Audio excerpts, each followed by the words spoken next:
Ya silakan aja. Yang penting jangan. Apa agama Fir'aun? Silakan kita ngobrol aja. Biar saya kepengen Ah, satu dua arah, nggak pengen satu arah. agama Fir'aun itu karena dia tuh banyak menyembah para dewa, bukan hanya satu aja. Apa ya namanya tuh ya? Seperti seperti Hindu atau Buddha gitu loh. Soalnya banyak dewa yang disembah oleh Fir'aun. Pak Tata aja yang jawab surat Yunus ayat 90. Oke. Kami memungkinkan Bani Israel melintas laut, lalu mereka diikuti oleh Fir'aun dan bala tentaranya, karena hendak menganiaya dan menindas mereka. Hingga bila Fir'aun telah hampir tenggelam, berkatalah ia, saya percaya bahwa tidak ada Tuhan melainkan Tuhan yang dipercaya oleh Bani Israel, dan saya termasuk orang yang berserah diri kepada Allah. Maaf, terjemahannya salah. Terjemahannya Depak, Departemen Agama. Selain Depak, Pak Tata. Selain Depak. Mesti di atas lagi saya ngambil.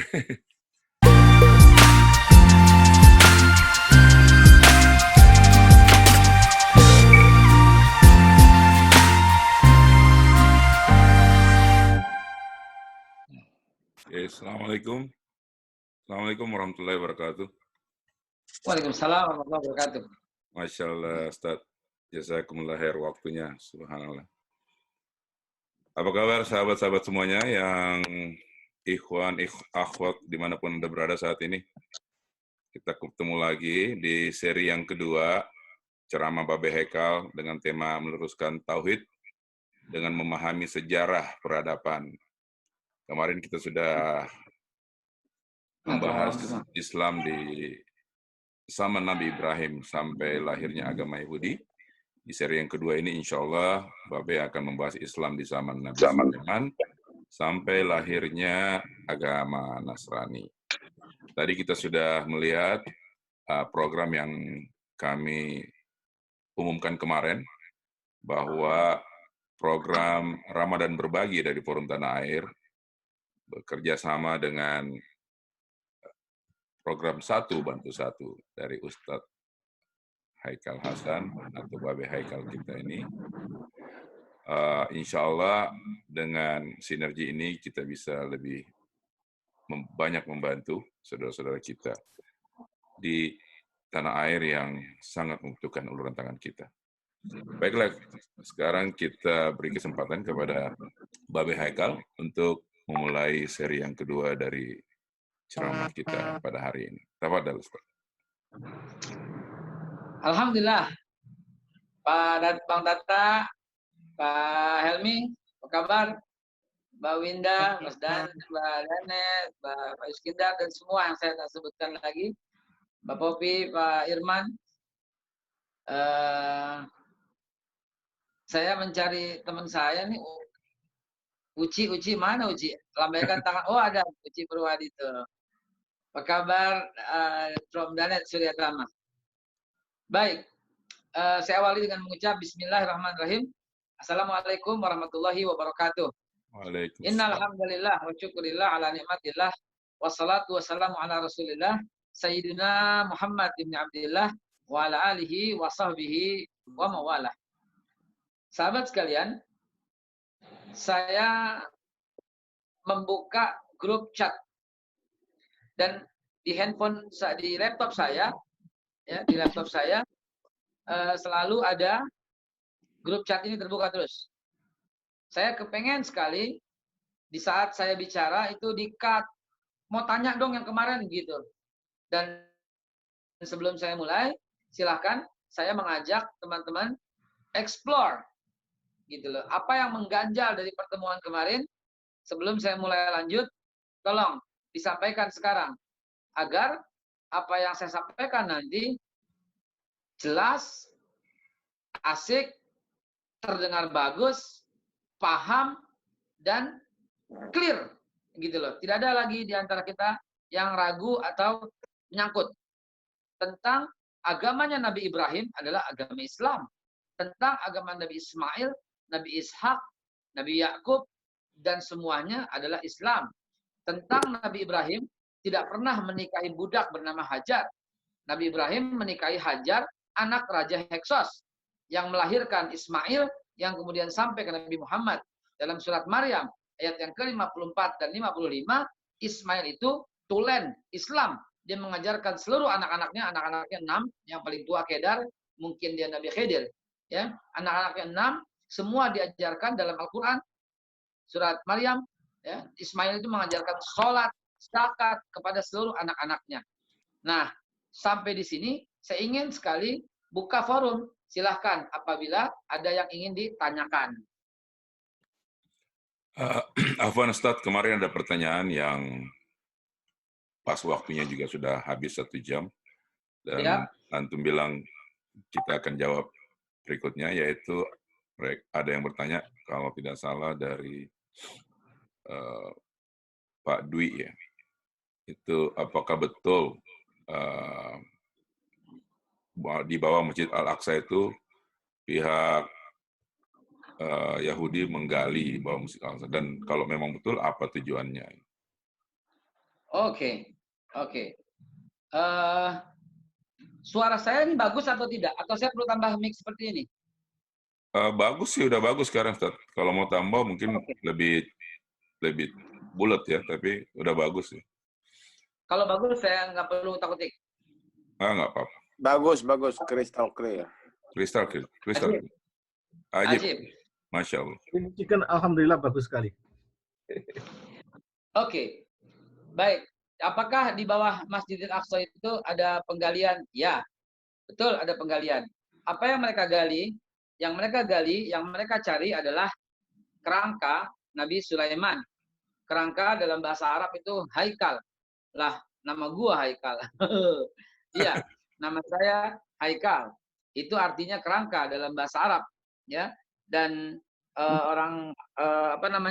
ayah saya bukan sembarangan memberikan nama tanpa mengetahui arti. Dia tahu banget. Ternyata haikal itu kerangka, bukan tengkorak ya, bukan skeleton ya. Tapi dari atas kepala nih, ujung kepala sampai kaki itu namanya haikal. Kalau kata benda, kalau kata sifat itu sesuatu yang tinggi sekali, ya. Sesuatu yang tinggi itu disebut haikal, gitu. Baik, teman-teman sekalian. Oke, di sana digali tujuannya mencari haikal Sulaiman, kerangka Nabi Sulaiman. Untuk apa? Bapak Ibu, saya bukan sekali 2 kali berdiskusi dengan para pendeta Yahudi. Setiap saya ke Yerusalem, setiap saya ke Israel, kalau ada Yahudi akan saya deketin dan akhirnya kita ngobrol. Dan tahuilah Bapak Ibu, mereka itu suka dengan mistis. Mereka itu suka dengan hal-hal yang berbau magis. Ya, Yahudi itu begitu. Karena itu sihir dari Yahudi. Dulu dari zaman Rasulullah, beliau disihir oleh Yahudi, gitu kan? Nah, Yahudi itu punya kerangka Nabi Daud, dia punya kerangka Nabi Yakub, dia punya kerangka banyak para nabi, ya. Tapi sebenarnya para nabi kan tidak dimakan, jasadnya utuh, ya. Sehingga kalau menurut kita bukan haikal Sulaiman, bukan skeleton, tapi tubuh fisiknya asli. Sebagaimana aslinya seluruh para nabi. Allah haramkan hewan mengganggu jasad para nabi. Hewan apapun. Sehingga Nabi Adam sampai Nabi Muhammad utuh jenazahnya sampai detik ini. Salah satu contoh yang pernah digali adalah Nabi Daniel. Nabi Daniel wafat di Tirkit, Irak.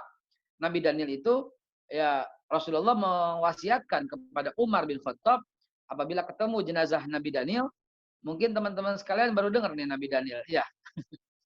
Nabi Daniel itu adalah seorang nabi dari bangsa kaum Bani Israel, ya, salah satu keturunan Nabi Yakub, ya. Nah, beliau itu dipelihara, dia keturunan dari Yusuf. Seperti seperti kakek moyangnya Yusuf yang dibuang ke sumur, Nabi Daniel juga dibuang di sumur. Cuma Nabi Daniel dibuang di sumur, sumurnya itu berisi 2 ekor singa. Gitu. Ini hadis sahih ya. Dan kemudian bayi kecil bernama Daniel ini tidak dimakan oleh singa, ya. Ya, ini populer di cerita Kristen, padahal itu sumbernya hadis Nabi.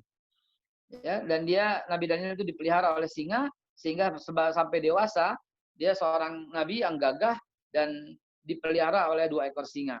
Nah, Nabi Daniel ini,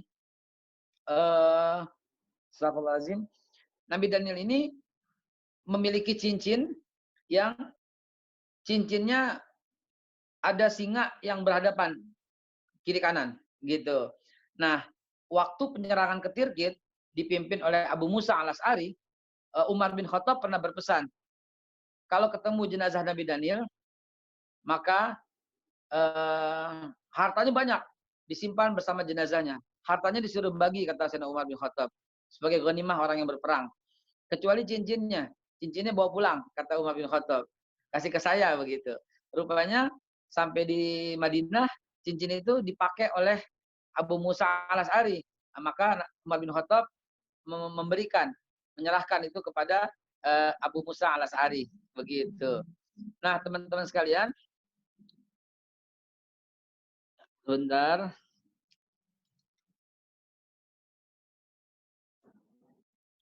Sambil saya jawab nih ya. Nah, baik, lanjut. Maaf, ceritanya kepanjangan. Ya, memang harus ke sana sumbernya supaya lebih memahami kasusnya. Nah, lalu kemudian itu contoh ya bahwa Nabi Daniel ditemukan. Maka bagi kepercayaan orang Yahudi yang sebenarnya dia juga banyak percaya dengan hadis, itu dia sedang mencari Haikal Sulaiman. Dan menurut risetnya mereka berada di bawah Masjidil Aqsa. Karena dalam hadis juga diceritakan Nabi Sulaiman itu wafat tanpa diketahui. Nabi Sulaiman wafat karena tongkatnya sudah dimakan rayap dan dia lagi duduk di singgasananya, dan singgasananya itu adalah lantai dasar daripada Masjidil Aqsa, dan di sana mereka menggali. Buat apa digali? Karena menurut kepercayaan orang Yahudi, apabila ketemu jenazah Nabi Sulaiman, itu akan dibaringkan ke altar. Altar ini sudah dibuat. Saya sudah lihat sendiri. Altar. Jenazah Nabi Sulaiman ditaruh di altar, lalu kemudian dia sembelih sapi yang dalam surat Al-Baqarah itu yang berwarna kuning keemasan, yang belum pernah dipakai buat membajak. Nah, kuning keemasan sapi itu sedang diproses, sedang dibuat di Israel. Pernah jadi satu kloningan, tapi kemudian dia mati. Nah, apabila dia punya sapi yang berwarna kuning keemasan dan dia punya kerangka Nabi Sulaiman, maka darahnya itu dialiri ke tubuh Nabi Sulaiman. Akhirnya timbullah Dajjal, timbullah the Messiah, gitu. He will protect Israel. Dia akan memprotek bangsa Israel. Itulah kepercayaan mereka. Wallahu a'lam bishawab. Apakah ini yang dimaksud dengan munculnya Dajjal di akhir zaman? Kita bahas di lain waktu. Tapi saya jawab, begitulah alasan utama orang-orang Yahudi menggali Masjidil Aqsa untuk mencari Haikal Sulaiman. Ada lagi pertanyaan? Silakan. Di grup chat ada tuh Ustaz yang nanyain soal Nabi Ibrahim. Saya nggak tahu kalau antum bisa buka di Zoom grup chat. Itu dari namanya nggak ada nih. Mohon teman-teman ya sambil mengingatkan kalau bisa namanya dicantumkan dan kota serta negaranya kalau bisa ya. Jadi Babe nanti bisa lebih gampang untuk mengenali teman-teman semuanya. Jadi pertanyaannya itu, Assalamualaikum Babe. Nabi Ibrahim berdoa sampai usia senja tidak dikabulkan Allah. Baru setelah menikah lagi lahir Ismail alaihissalam dari istrinya Hajar yang diketahui hadiah dari raja budak dan sudah dikoreksi sama Babe walaupun saya tidak ikut pada penjelasan awal. Istri pertama kemudian menyusul melahirkan juga. Hikmah di balik ini apa ya Ustaz? Karena pertikaian umat manusia itu dipicu dari keturunan dua nabi ini. Syukran. Baik, begini. Nabi Ibrahim alaihissalatu wassalam itu nabi yang memiliki keistimewaan khusus bukan karena disetir oleh Allah, tapi emang karena beliau luar biasa. Ketika beliau masih muda, waktu seluruh penduduk dikumpulkan oleh Namrud untuk untuk Mana catnya hilang? Catnya hilang. Ya. Untuk menyembah berhala, ini anak kecil ya, bernama Ibrahim ini, dia ngumpet. Karena dia bilang nggak masuk akal menyembah berhala. Dia dikucilkan oleh seluruh warga Babilonia. Kenapa? Karena dia nggak mau. Alasannya apa? Kalau dalam kitab Ibnu Katsir, ya itu diceritakan Ibrahim itu saking nggak maunya, dia itu pura-pura kakinya sakit. Pada hari Ahad berikutnya, kaki yang kiri sakit. Pada Ahad berikutnya, tangan kanan sakit. Tangan terus saja dia ada alasan sakit, sehingga Ibrahim alaihissalam tidak mau bersama-sama bangsa Babilonia dan Namrud menyembah berhala. Akhirnya ngetop. Karena mungkin jumlahnya ratusan ribu atau puluhan ribu, ketahuan siapa yang nggak hadir. Maka diketahuilah, nih si Ibrahim nggak pernah hadir nih. Dan itu hanya sedikit keistimewaan Nabi Ibrahim yang berani nggak populer, berani berani melawan arus dengan kebenaran. Dan pada waktu beliau masih dia masih udah jadi nabi ya, dan menikah dengan Sarah dan belum punya anak, itu orang suka kagum dengan dia karena beliau itu suka memberikan hartanya luar biasa. Ya, karena pedagang yang ulung, peternak, gembala ternak yang hebat, banyak sekali ternaknya. Kalau nyumbang tuh 100 ekor gitu, 100 ekor, orang kagum dengannya. Nah, Ibrahim alaihissalam ditanya, kamu kok ya Anda baik sekali begini-begini. Ibrahim alaihissalam berkata, jangankan hewan kurban gitu ya, kambing gitu ya. Anak aja kalau punya saya bisa korbanin, saya korbanin gitu ya. Rupanya Allah Subhanahu wa taala mencatat perkataan itu. Dan Nabi Ibrahim pengen punya anak, minta doa dengan bersama Sarah tentunya, dan Allah belum kabulkan sampai Allah Subhanahu wa taala menakdirkan beliau menikahi Hajar, dan barulah mendapat anak dari Hajar. Jangan lupa pernikahan Ibrahim yang kedua dengan Siti Hajar itu adalah atas permintaan istri pertama, yaitu Sarah. Ini saya yakin ibu-ibu tersenyum dengar cerita ini nih. ya, atas permintaan istri Sarah. Sarah berkata, aku sudah tua, tidak bisa memberikan keturunan. Nah, itu ada Hajar, lu hajar dah. Begitu. Ya, nikahilah Hajar lah, begitulah kata orang Betawi, ya. Nikahilah Hajar. Maka Nabi Ibrahim menikahi Hajar dan dapatlah anak Ismail. Lalu kemudian ada sedikit kecemburuan dari Sarah, maka Hajar dibawa dengan Ismail ke Mekah, gitu loh. Kemudian barulah punya anak, yaitu Ishak dari istri yang kedua. Hikmahnya apa? Banyak sekali buat pelajaran orang sekarang, gitu ya.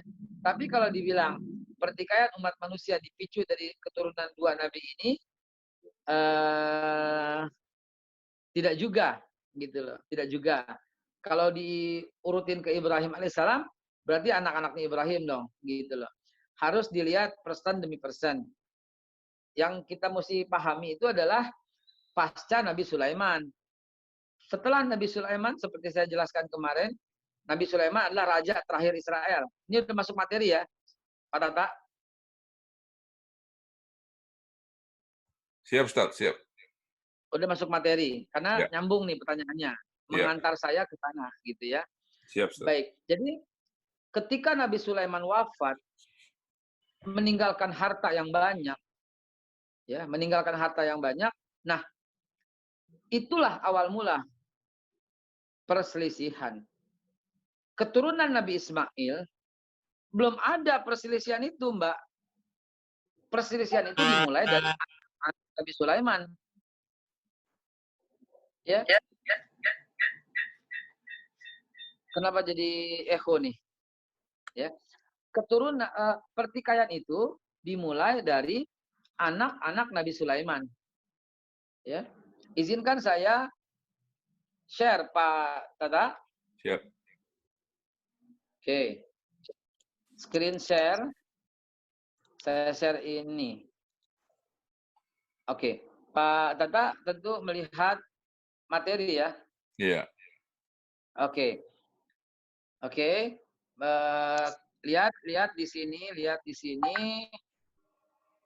Nah, ini kemarin sampai di sini. Ibu, Bapak, khususnya penanya. Bukankah kemarin kita sampai di sini? Iya, Ustaz. Oke, ini lihat kursor saya. Ini Raja Saul. Raja Saul itu dalam bahasa Kristen ya. Karena ini saya bikin versi Kristen. Raja Talut kalau kita bilang. Lalu diturunkan kepada mantunya David atau Daud. Lalu diturunkan kepada anaknya Sulaiman atau Solomon. Dan inilah ginekolognya.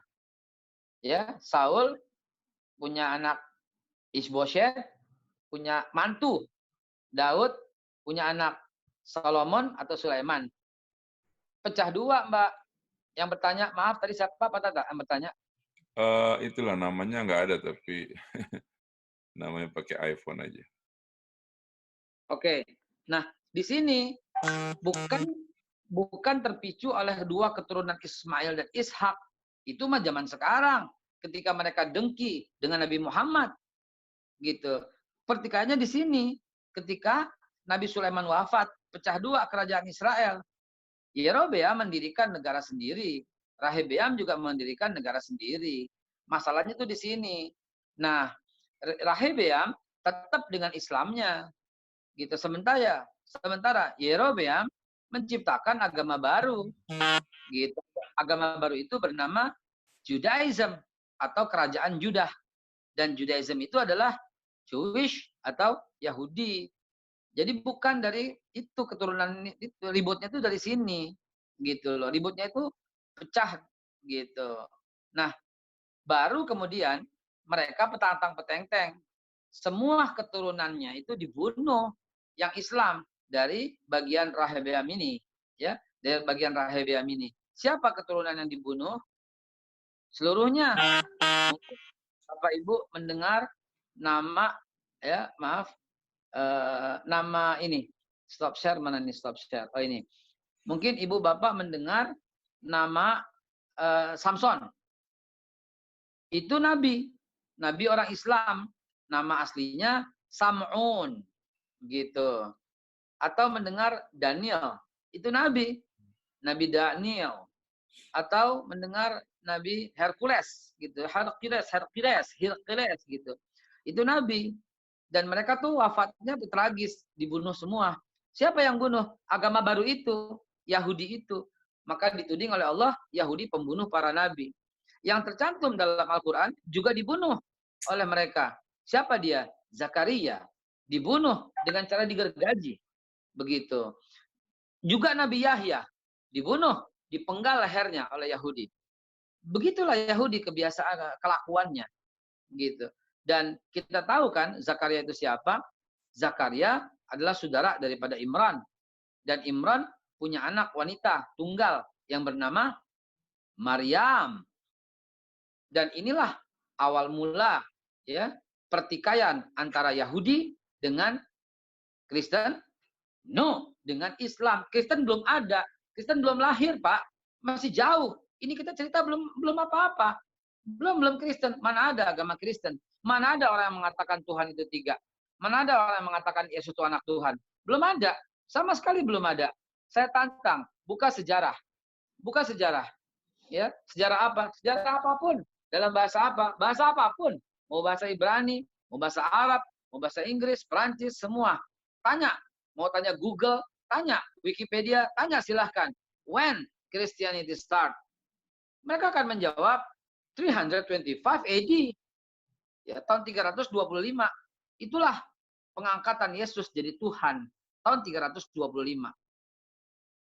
Sebelumnya kita mundur sedikit.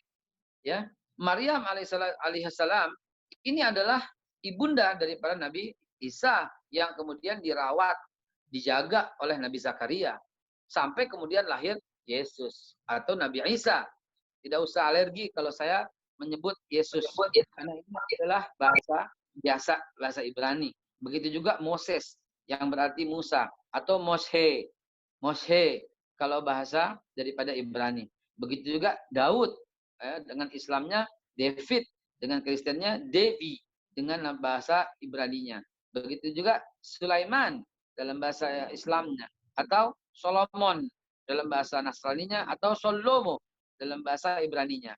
Begitu juga Yesus dalam bahasa Kristennya, Isa dalam bahasa Islamnya, Mesias dalam bahasa Yahudinya. Begitu juga nanti Muhammad dalam sallallahu alaihi wasallam dalam bahasa Islamnya, Ahmad dalam disebutan lisannya orang Nasrani, dan Hamdud lisannya orang Yahudi. Sama. Kalau Hamdud itu hak mimdal. Hak mimdal itu hamada, artinya pujian atau terpuji, ya. Kalau dikasih alif Ahmad. Ahmad itu ya pujian juga. Dikasih mim Muhammad gitu loh. Muhammad sallallahu alaihi wasallam ya terpuji juga begitu. Baik, teman-teman sekalian. Oh ya, Ari Semarang tadi Galaksi 30 ya. Baik, teman-teman sekalian. Jadi kita mulai. Nah, itulah sekarang pertanyaannya. Saya berharap ini Pak Tata, Pak Helmi, Mas Danet dan semuanya, saya benar-benar berharap banget. Jangan satu arah dari saya saja. Saya kepengen semua itu pegang Quran, terjemah deh gitu. Pegang Quran terjemah, please deh. Saya berharap banget pegang Quran terjemah agar apa yang saya ngomongin itu nyambung. Bagaimana saya tahu nyambung atau tidak? Ibu bapak aktif, ibu bapak mengetik biar saya tahu bahwa saya ini ngobrol sama bapak ibu sekalian. Oke, baik. Apa yang kita ketahui sekarang tentang Maryam? Ya, apa yang kita dapat pelajaran dari masih kecil? Yang kita dapat pelajaran dari masih kecil itu, Yesus itu lahirnya di Bethlehem. Yesus itu di kandang domba. Nabi Isa itu lahirnya saat musim salju. Ada Sinterklas, dan seterusnya, dan seterusnya. Apakah benar begitu? Apakah benar Nabi Isa begitu yang digambarkan? Bagaimana menurut pendapat Bapak Ibu sekalian? Silakan.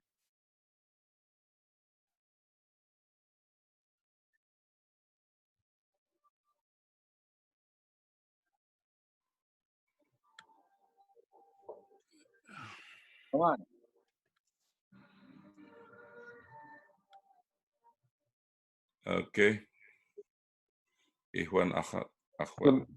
Bisa kasih kalau nggak ada yang komen. Alasannya karena pada saat itu kan di surat apa ya Ustadz mungkin lebih tahu. Yang mana Maryam itu alaihissalam